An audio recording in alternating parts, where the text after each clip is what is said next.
So, hello and welcome, friends, to this yet another insightful episode where we are speaking to industry leaders from all across the globe. And today, see whom I have with me. I have with me Mr. Gerald Bose, CEO of Koelnmesse, the world's renowned exhibition organizer, and when giving us time today. And what a moment for us to have you with us. We would love to know more about you, about your organization, and about the background and about the history, why you got into the exhibition industry. Yeah, that's great. So I'm also happy being with you today. This year is a very special year, as you mentioned, also for Koelnmesse and of course for all employees of Koelnmesse. But let's start how I enter in this industry. I think I started 1989 in Munich at the exhibition company, Munich Messe. So I've got more than almost now 35 years of experience in this business. And I've seen some exhibition places and worked for Munich, for Düsseldorf, and finally now at the end, now since 16 years, since 2008, as CEO for Koelnmesse. That's it. So we had exciting times since 2008, a lot of developments, a lot of challenges, not only in Cologne, but in the whole world exhibition scene. And it was always a pleasure serving. Absolutely. That's a long time. In fact, kudos to you and your leadership today. Koelnmesse is on the verge of celebrating its 100 years journey. What a glorious journey it has been. What have been some of the key milestones according to you in this wonderful journey of Koelnmesse?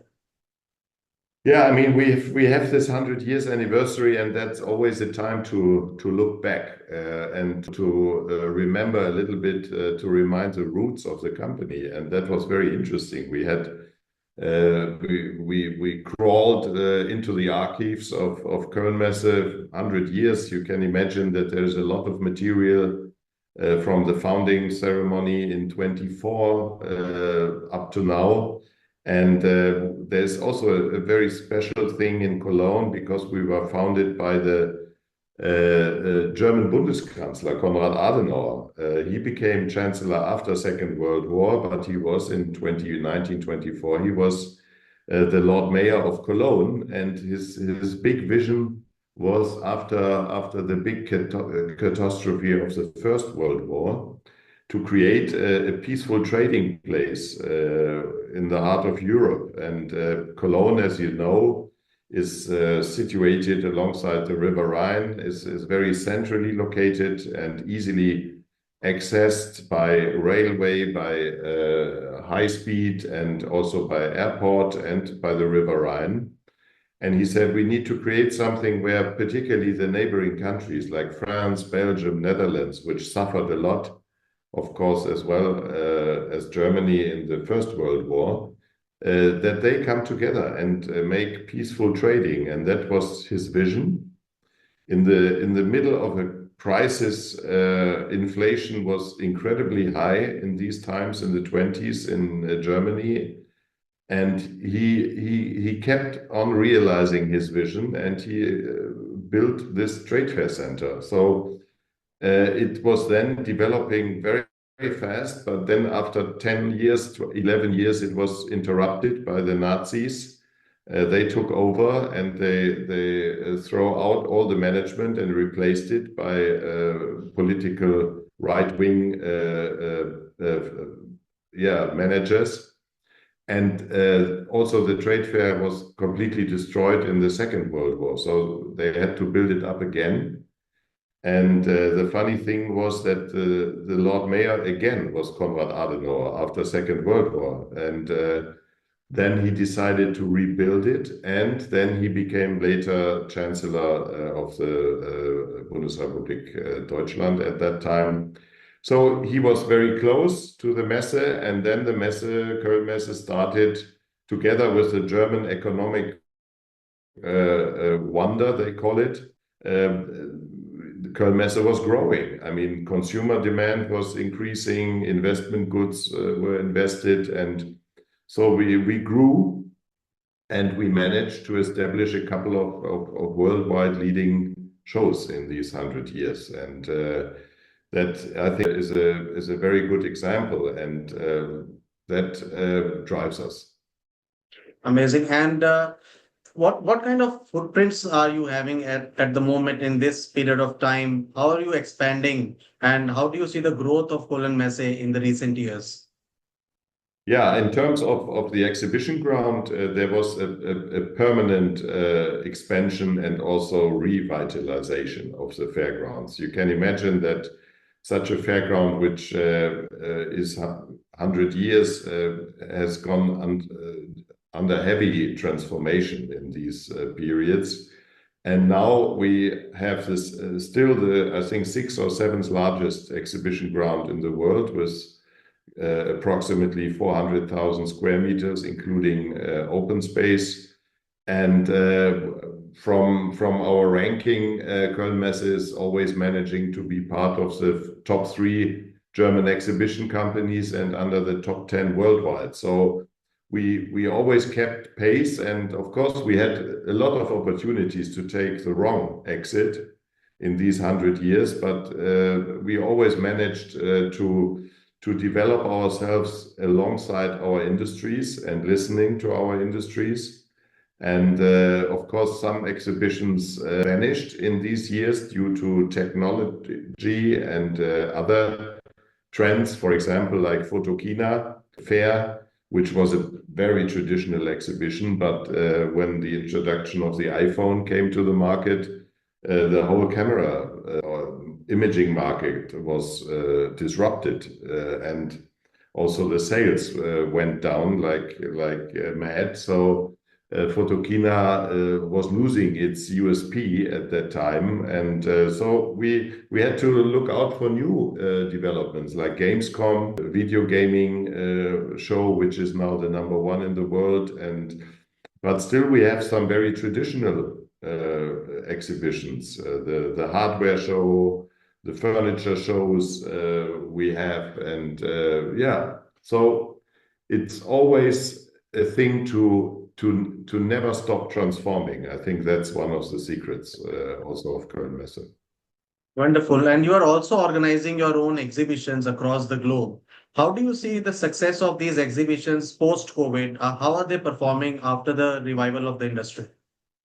Yeah, we have a special situation here in Germany because due to the political restrictions and the COVID policy of the government, we were one of the latest countries opening up totally after COVID. So we had a couple of periods where trade fairs were allowed. Then 6 months later, they were stopped again because the COVID pandemic started again. So it was very difficult to predict. But in these times, we also had some international expansion in markets where exhibitions were already allowed. So that was a very interesting thing. And of course, we made a lot of experiments also with digital platforms in times when physical trade fairs were not allowed.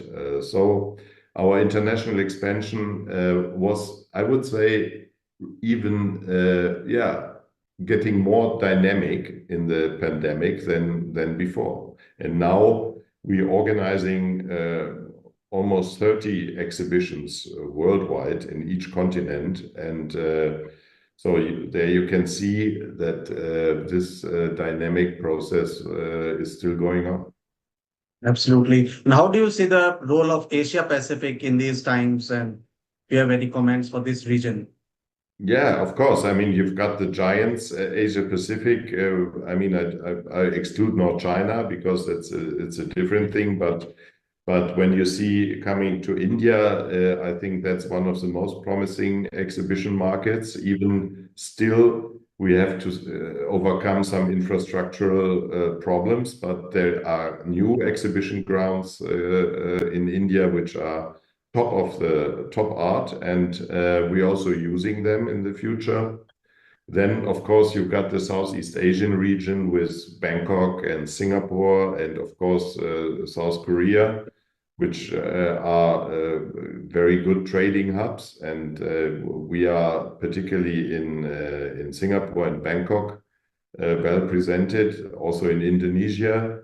and of course in India, where we have a daughter company with 3 offices. And we are always looking, particularly in India, for new opportunities. Wonderful. A lot of topics are going on in the industry like sustainability, artificial intelligence, skilling and upskilling. What, according to you, are the most important subjects for your organization at this moment? Yeah, I think that artificial intelligence and the digitalization in total are playing a very, very crucial role in the success of organizers in the future, because they can support and they can enrich actually the life experience of trade fair visitors and exhibitors. So we are using digitalization not to replace the physical trade fair. We support actually with digital tools the customer journey before, during, and after the exhibition. So to make it really a smooth experience, to increase the matchmaking of all participants, because it's also interesting. It brings us into a position that we are not only connecting exhibitors with visitors, we are also connecting visitors with visitors and exhibitors with exhibitors. So it's a 360-degree approach that our exhibitor gives us his profile, and he agrees that he is going to be contacted by interesting customers. I think he can definitely enrich his trade fair presence in Cologne. And KI, for example, of course, the data management and will AI, artificial intelligence, will probably contribute also to our efficiency approaching and doing more targeted marketing campaigns. And that is for us at the beginning, I would say. We are supporting our employees. We're introducing new technical tools like chatbots or other things. For example, at Gamescom, we had about more than 160,000 questions to our chatbot, which have been answered, which probably in former times had to be answered by our call centers. So that's something which will definitely help us to become more customer-centric and also more efficient. Wonderful. And Koelnmesse this year is hosting the 91st UFI Global Congress in November. What are your comments on this big event? First of all, we are very proud that we can host this event in our 100-year anniversary. And the very special thing is that we're able to open up a completely new infrastructure building, the Convex, which is a hybrid of conference and exhibition, and very unique, I would say, in the exhibition world.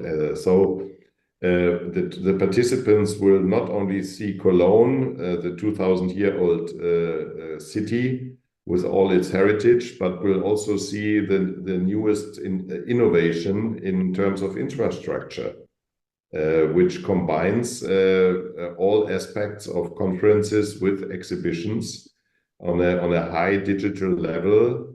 And I'm looking forward to showing the exhibition world this building, of course. And last time UFI was with the World Congress in Cologne was 1973.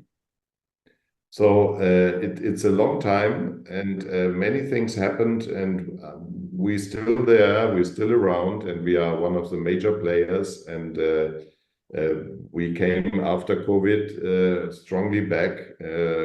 And so we are proud to receive the World of Exhibition Managers. Absolutely. I think this has been a very fascinating and insightful interview, and lot of experiences we have got to know from you. Finally, before leaving you, would you like to share any message to the industry at large? Yeah, of course. I mean, you also mentioned the topic of sustainability. I think I will not forget that next to the digitalization AI, this sustainability topic will increasingly become important. But of course, it also has to be in an economic, sensible way for organizers to do it. And particularly here in Cologne, we have a couple of projects which we also want to share on this Congress in November regarding energy consumption, waste management, photovoltaic things. We've got a couple of new cooperations also with energy suppliers because we want to be carbon zero in already 2030.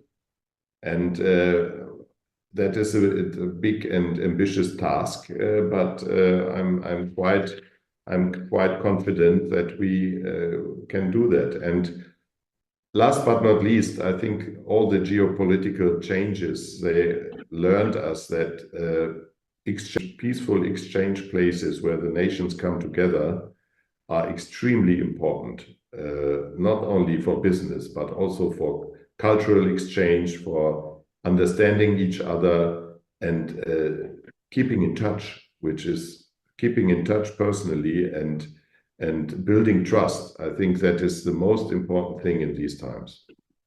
Wonderful. And thank you, Mr. Gerald, for sparing your time with us. And for our readers, I would like to inform you that the rest of his exclusive insights can be read in our forthcoming issue, which will be for the November. So thank you, Gerald, for giving us time, and we wish you all the continued success. Thank you so much and take care. Bye. Take care. Bye-bye.